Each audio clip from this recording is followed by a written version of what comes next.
인류가 씨앗을 발견하고 정착해 살기 시작하면서부터 무엇을 먹고 살 것인가는 인류의 오랜 욕망이자 변치 않는 숙제였다. 문명과 산업이 발달하면서 우리의 식탁도 풍성해졌다. 인류 역사상 가장 풍요로운 시대를 살고 있다고 해도 과언이 아닌 지금. 하지만 이 풍요로움이 언제까지 계속될지는 미지수다. 온난화로 뜨거워지는 지구, 가뭄으로 죽어가는 곡식과 열매, 그리고 늘어가는 인구수, 이미 포화 상태에 다다른 가축 생산, 이 모든 것은 우리에게 경고를 보내고 있다. 이대로 풍요로운 식탁은 우리에게서 사라지는 것일까? 앞으로 우리 식탁에 오를 미래 식량은 어떤 모습일까?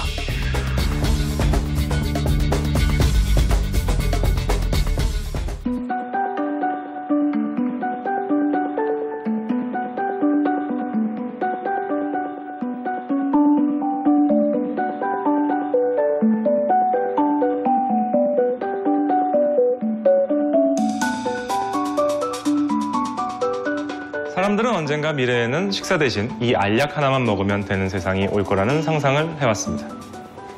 하지만 우주여행이나 출장, 다이어트 같이 불가피한 경우가 아니고는 알약 식사를 하는 경우는 드물 거라는 게 많은 미래학자들의 의견입니다. 인간에게 먹는 즐거움은 쉽게 포기할 수 없는 욕망 중 하나이기 때문이죠. 우리가 미래 식량을 걱정하는 이유도 같은 맥락에서입니다. 현재의 생산 방식으로는 기하급수적으로 늘어나는 인구의 식량 수요를 감당할 수 없기 때문입니다. 그렇다면 우리는 먹는 즐거움을 포기해야 하는 걸까요? 하지만 그러진 않아도 될 것 같습니다. 이미 세계 곳곳에서 식량 위기를 극복할 다양한 방법들을 찾아내고 있기 때문이죠.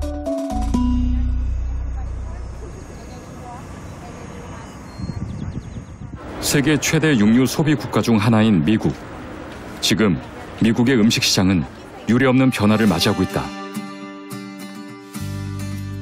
미국인들의 육류 사랑을 획기적으로 바꿀 새로운 음식이 등장하고 있기 때문이다.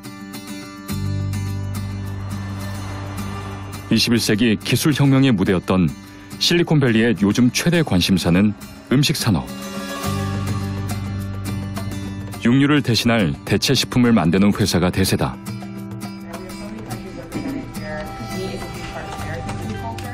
그 중에서도 유독 화제가 되고 있는 것은 지난해 한 식품 벤처기업이 선보인 이 햄버거용 패티다. 겉보기엔 일반적인 소고기 패티와 크게 다를 게 없어 보인다. 하지만 이 패티에는 육류가 전혀 들어있지 않다.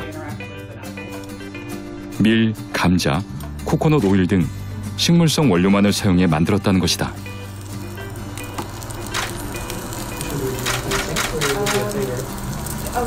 And what you can see too is you kind of have the caramelization that's taken place. This is one aspect that actually our burger's a little different than beef. It caramelizes more or faster. 100% 식물 원료로 만들었지만 실제 고기의 맛과 식감을 완벽히 재현했다는 임파서블 버거.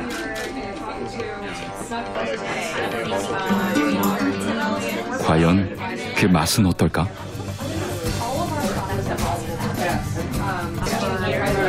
Well, I knew it was not meat, but it's hard to taste the difference. It pretty much tastes like if you had no idea and you ate it, you wouldn't ask a question of it, would you? Or? Probably not. No, I probably wouldn't be thinking that this was not meat. I've tried, sort of plant-based burgers before, or these sort of bean-type patty things. Those have their own sort of taste. This does taste pretty much like a burger, but I think it's okay. 지난해 세상에 공개된 뒤 화제를 불러일으킨 데 힘입어 이 인공 고기는 대량 생산할 수 있는 시설을 갖추고 미국 레스토랑 시장을 빠르게 점유해 나가고 있다.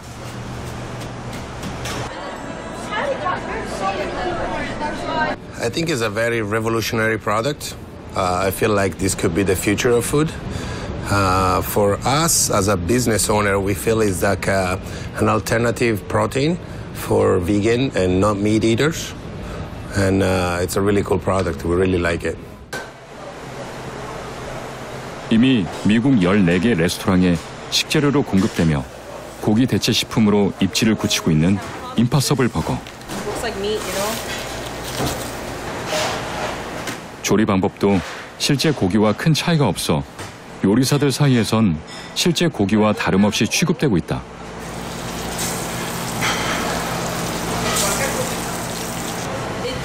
It tends to stick. Like when we made bolognese, it was sticking a little to the pan. That's why you see we use a lot of oil to kind of help it not stick to the pan. It sticks a little, but I mean otherwise, we treat it exactly the same. 그렇다면 임파서블 버거는 어떻게 실제 고기 맛을 내는데 성공한 것일까? 인공 고기가 만들어지는 과정은 이렇다. 밀, 감자, 코코넛 오일 등의 재료로 실제 고기와 질감이 비슷한 인조 고기를 만든 뒤 붉은색 수용액을 첨가하는데 이 햄 분자 수용액이 고기 맛을 내는 핵심 요소라는 것이다. 인공고기 회사의 창립자인 패트릭 브라운. 그는 오랜 연구 끝에 우리가 고기 맛이라고 느끼는 것의 과학적 실체를 찾았다고 한다. 바로 햄 분자다. We need heme for our product. You can't make meat without heme. Heme is the magic ingredient for meat. When people say they love the taste of meat, what they mean essentially is that they love the taste of heme or the tastes that heme can produce. 척추동물의 적혈구에는 헤모글로빈이란 색소 단백질이 들어있다. 헤모글로빈은 4개의 햄 분자와 2종류의 아미노산 사슬로 구성되어 있는데 철분을 가진 이 햄 분자가 고기 맛을 내는 핵심 분자라는 것이다. So heme is familiar to most people as the chemical compound that carries oxygen in your blood, makes your blood red. It's what makes meat red and gives it its high iron content. So heme has iron in it. So that was all stuff that has been known for quite a while. What hadn't been known is that heme is pretty much the thing, the molecule that makes meat taste like meat. 그는 이 햄 단백질 또한 동물이 아닌 식물에서 얻고자 노력했다. We needed to be able to produce heme in large quantities, very efficiently and affordably, and with a minimal environmental impact. And we figured out that the best way to do that is to take yeast that are like what you use to make beer. 그리고 마침내 맥주 제조법을 응용하여 식물에서 햄 단백질을 추출, 인공 고기를 대량 생산할 수 있는 길을 열었다.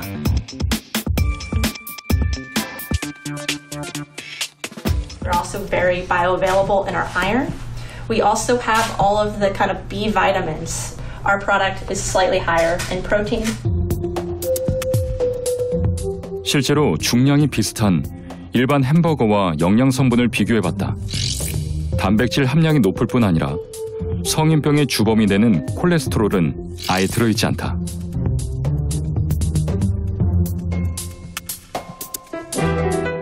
이렇게 맛과 건강, 환경까지 생각한 대체 식품은 임파서블 버거만이 아니다. 실리콘밸리의 식품 벤처 기업들은 닭고기, 달걀, 치즈 등 식물을 원료로 한 육류 대체품을 잇따라 선보이며 음식 산업의 혁신을 주도하고 있다. 이는 기존의 육류 소비 방식에 대한 깊은 반성으로부터 시작됐다. The biggest problem, the biggest threat right now to the global environment is the use of animals as a technology for food production. It's incredibly destructive. 현재 전 세계의 경작지의 70%는 축산업을 지원하고 있다. 농지에서 생산된 곡물 대부분은 사람들의 식탁에 오르지 않는다. 대신 가축 사육장으로 간다. 가축의 사료로 쓰인다는 얘기다. 더구나 축산업은 이미 전 세계의 소형차와 화물차, 비행기와 선박을 모두 합친 것보다 더 더 많은 온실가스를 배출하고 있다.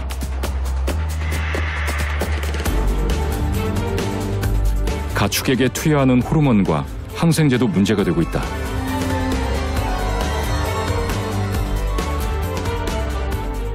Obviously, the original motivation for doing this is to reduce the environmental impact of the food system.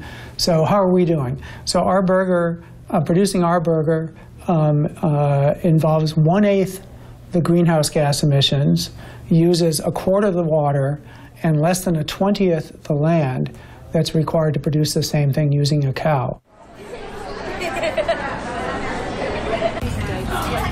환경과 자원, 그리고 보다 건강한 인류의 미래를 생각한 고기 대체품 임파서블 버거는 미국 소비자들의 고기에 대한 인식의 흐름을 바꿔놓고 있다. How does it work? Is it clean? Yeah, clean. Yeah. I like meat, but I would choose this over meat probably just, to protect the animals and to, protect the water sources. I think it's a good way of giving a second choice, so you don't have to meet every day. It's very interesting. It's a way for us to get involved, especially in the environment, and look in the future of that the same. 유럽에선 인공 고기를 만들기 위해 더 혁신적인 방법이 시도되기도 했다. 그 성과물은 지난 2013년 영국 BBC 방송을 통해 세상에 공개됐다. Okay, everyone sitting here with bated breath is dying to see what's underneath the cloche. So can you do the honours and lift the lid on your creation? I can. 그것은 실험실에서 소의 줄기세포로 키운 인공 고기 배양육이었다. It looks quite like a traditional bird. To say, working very well and under pressure. 이날 햄버거를 만드는 데 사용된 고기는 3개월간 배양된 4천만 개의 세포로 만들어졌다. 그때까지 든 연구비는 무려 25만 달러. 우리 돈으로 3억에 가까운 금액이었다. Does it taste like beef? And there is quite some flavor with the browning. And I know there's no fat in it, so I didn't really know how juicy it will be. 반응은 뜨거웠다. 과학자들은 10년 이내에 배양육이 대중화될 것이라는 긍정적인 전망까지 내놓았다.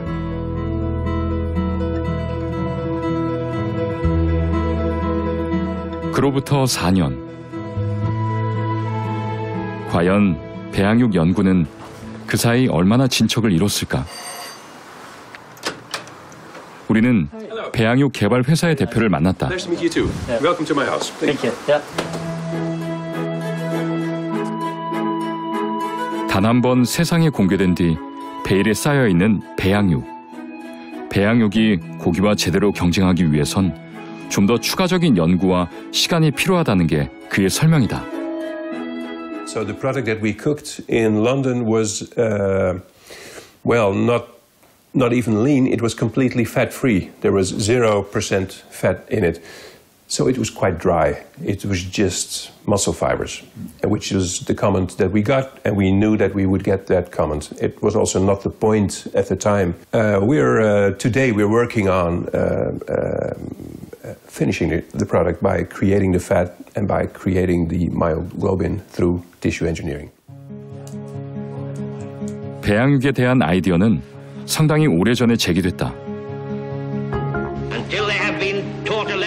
1932년 영국의 윈스턴 처칠 총리는 50년 후의 세계라는 저서에서 50년 후 우리는 닭의 한 부위만을 기를 수 있는 능력을 가지게 될 것이라고 기술했다. 그로부터 70여 년, 네덜란드 마크 포스트 교수 연구팀이 소의 근육에서 줄기세포를 분리해 근육 조직을 키우는 데 성공한 것이다.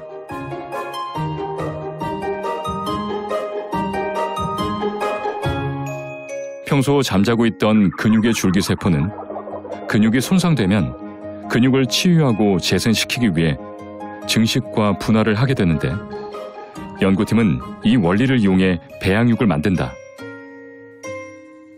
And they are there to repair the muscle tissue when it's damaged. So their function is to multiply, and when there is enough of them, to create new muscle tissue. And this is exactly the function that we use. Only we do it in a bioreactor. So that's the only difference. So essentially it is the same type of tissue.